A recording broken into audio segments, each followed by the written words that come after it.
¿Qué se pretende con esta parte de análisis de balance? Bueno, básicamente dos cosas. Que conozcáis un poco lo que son los conceptos básicos que os vais a encontrar cuando alguien, que sea, os dé las cuentas de vuestra empresa, os dé un balance de situación o una cuenta de explotación, y además que tengáis un conocimiento suficiente como para poder analizar la marcha de vuestra empresa. ¿Vale? Vamos a empezar por lo que es el balance de una empresa. Está estructurado en dos partes, en el activo y en el pasivo. En el activo lo que se reflejan son los bienes y derechos que tiene la empresa. Y en el pasivo, las fuentes de financiación que se han necesitado para adquirir esos bienes. Digamos que en el primer momento de constitución de una empresa, pues el pasivo es el capital, que es el dinero que se desembolsa para constituir la sociedad, y el activo depende. Hay empresas que con ese capital lo que hacen es que compran un local, y ese sería ya el primer activo de la empresa. Hay empresas que, digamos que incurren en unos gastos que son necesarios para establecerse, que también sería un activo para la empresa, o compran mobiliario, o realizan una reforma. Todo eso serían los activos. Y la parte del pasivo sería pues el capital que yo he desembolsado, y si por ejemplo acudo a financiación externa a través de una entidad financiera, pues estaría también en el pasivo. Luego el activo se distribuye, el activo se distribuye en activo fijo y activo circulante.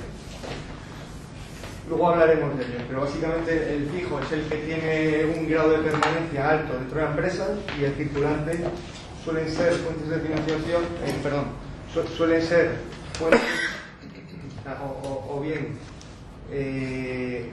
lo que estamos financiando nosotros a nuestros clientes, o la tesorería, o los almacenes. Suele ser, digamos, bienes o derechos que se van moviendo a lo largo del tiempo. ¿Vale? Y el pasivo se estructura entre lo que son fondos propios, que es lo que es de la empresa, que se compone del capital más los beneficios que ha generado y están reinvertidos, el exigible a largo plazo, que es financiación a largo plazo, y el exigible a corto plazo. Hay mucha gente que considera que el pasivo es lo que debe la empresa, y bueno, en alguna ocasión he tenido alguna discusión amable con alguien porque consideraban que era así. Yo no estoy de acuerdo, porque todo lo que forma parte de los fondos propios sí que es cierto que se le debe a los accionistas de la empresa. En caso de liquidación, eso iría a los accionistas de la empresa, pero los accionistas son la propia empresa, con lo cual no todo el pasivo es algo que le debes a alguien, ¿vale? Una norma básica en contabilidad: activo igual a pasivo, siempre. Si no es así, hay algo mal. ¿Cómo se presentan las cuentas? Bueno, pues en el activo se recogen siempre de menor a mayor liquidez. ¿Qué significa la liquidez? Bueno, pues la capacidad de hacer efectivo, o sea, de hacer caja, de convertir en dinero un derecho o un bien. Habéis visto que lo primero que se pone es los gastos de establecimiento, porque esos no son recuperables, nunca van a ser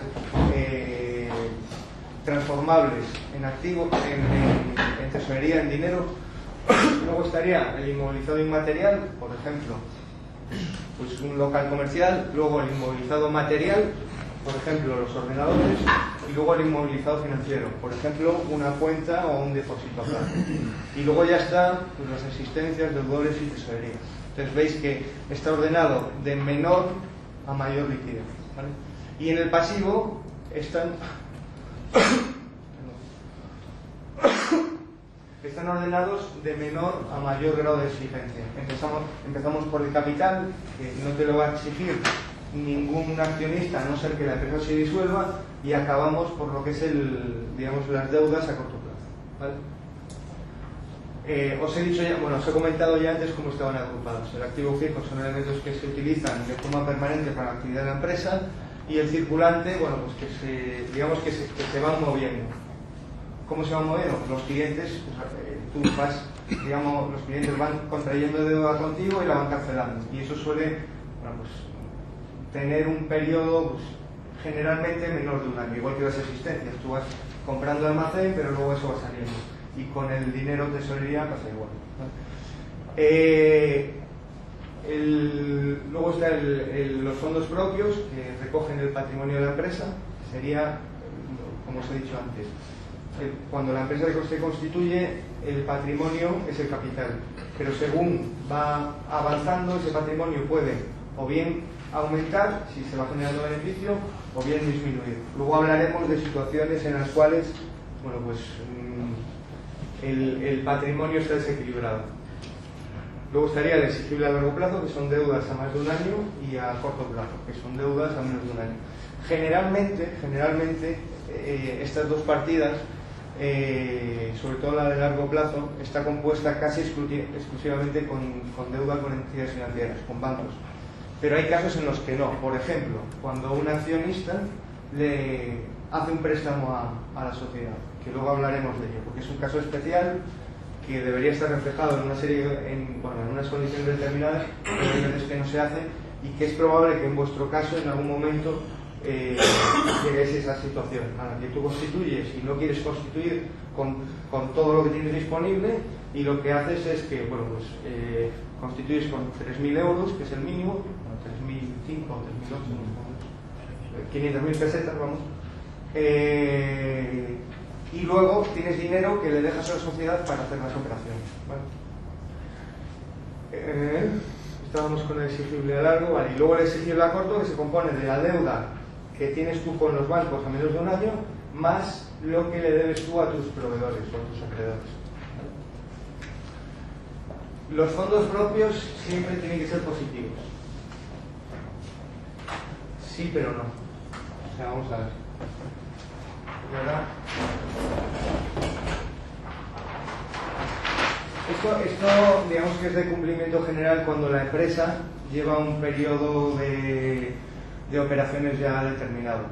Es muy habitual, muy habitual, que las sociedades, las empresas, sobre todo cuando no son demasiado grandes, pasen por periodos en los que, entre comillas, están quebradas, ¿vale?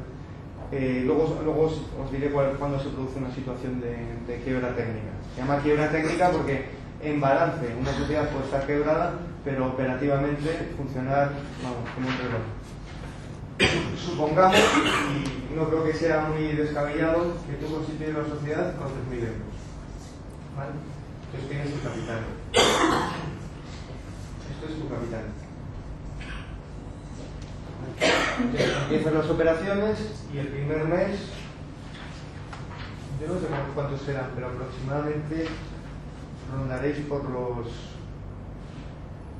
sea, entre 5 y 7.000 euros mes de costes mensuales, contando con que tengáis alquileres, luz, gastos generales, publicidad, un par de empleados. Supongamos que tenéis 7.000 euros de costes.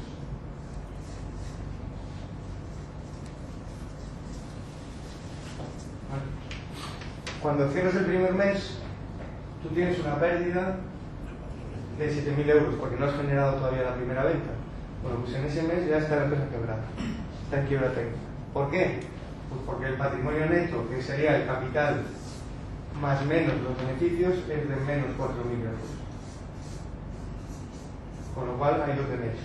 El primer mes, a efectos de balance, aunque eso no refleje la realidad, pues la empresa está en una quiebra técnica, que es absurdo. O sea, eso tampoco tiene que preocupar, porque por otro lado vosotros tenéis financiación y lo que os debe preocupar, sobre todo al principio, es la tesorería, no tanto la estructura de balance, ¿vale? Ahora, con el tiempo, esto hay que cuidarlo. ¿Por qué? Básicamente por dos cosas. Primero, porque es la que os va a dar la idea de saneamiento de la empresa a medio y largo plazo. Y segundo, porque es la foto que el banco va a mirar cuando vayáis a pedir financiación. Entonces, cuando vea una empresa quebrada, va a decir, joder, aquí no meto ni un duro. Claro, si tú te vas con una foto de la empresa el primer mes en el que has desembolsado 3.000 y tienes 7.000, no le va a dar ninguna importancia, porque eso es normal, es muy normal. Ahora, lleves un mes y medio, que lleves un año y pico, o sea, tú cierras el año, supongamos que ha pasado un año y tú has tenido, pues, 7, pues, 12, 94.000 euros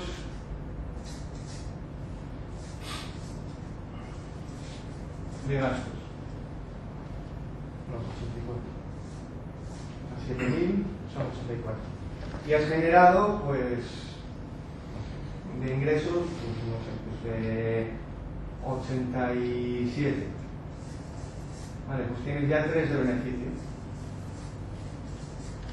Con lo cual el patrimonio de la empresa ya no sería de 3, sería de 6. Porque le integras al capital el beneficio generado. Si fuera al revés, si dijeras que en vez de 84 tengo 81, tendría el patrimonio 0. ¿Vale? Insisto, esto tiene su importancia cuando la empresa está ya rodada. ¿Por qué? Pues porque te da una idea del equilibrio que hay entre lo que ha metido el accionista o los accionistas de la empresa y lo que la empresa va generando. ¿Vale? Otra regla general es que el activo circulante debe ser mayor que el exigible a corto plazo. Habéis visto el circulante, habíamos dicho que se componía de los clientes, los deudores, el almacén o las existencias y la tesorería. Y el exigible a corto plazo es lo que tú debes a menos de un año. ¿Por qué debería ser así? Bueno, pues básicamente porque si en un momento determinado tú tienes que pagar a toda la gente a la que le debes dinero y no puedes hacer efectivo suficiente para pagarles, llegas a una situación en la que, bueno, pues, puedes llegar incluso a una suspensión de pagos. ¿Eso es cierto siempre? Pues tampoco. ¿Por qué? Pues porque hay empresas que los periodos de cobro y periodos de pago están desequilibrados. No sé, ¿conocéis alguno Macro? ¿Cómo? Macro, ¿os suena Macro?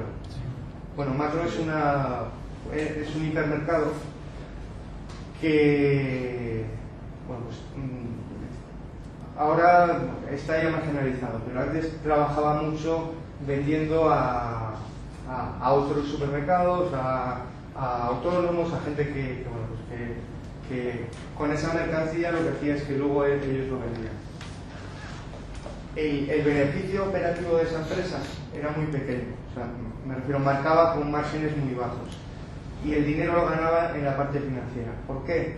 Pues porque a sus proveedores les estaba pagando a 90, 120 y 150 días y él cobraba contado. Y además la mercancía en muchos casos la tenía en depósito.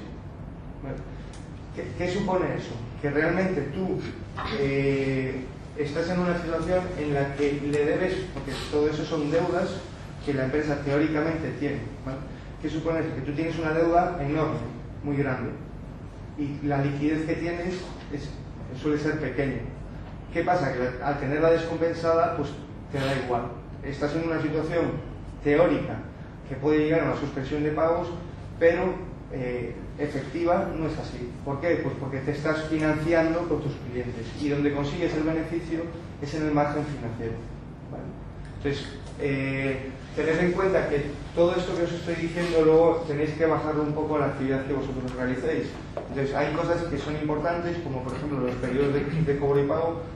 En vuestro caso, pagáis contado y cobráis contado, porque es así. O sea, yo creo que si no es el 100%, será el 98% lo que pagáis al contado, porque ahí tenéis las nóminas, los alquileres, la luz, la publicidad, los royalties que pagáis a Alfa, que todos los meses tenéis que pagarlo, y no tenéis proveedores a los que pagáis a 90, a 120 días. Y vuestros clientes pasa igual, no os pagan a un plazo determinado, sino que en el momento en que se formaliza la venta ya estáis cobrando. Con lo cual, digamos que no hay desfases de tesorería como puede haber en otros casos. Veo por ahí dudas, pero entiendo que una cosa es el momento en el que llegas al acuerdo de que tú vas a intervenir en la venta, que eso lo hablaremos luego en efectos de tesorería, y el momento en que se escritura.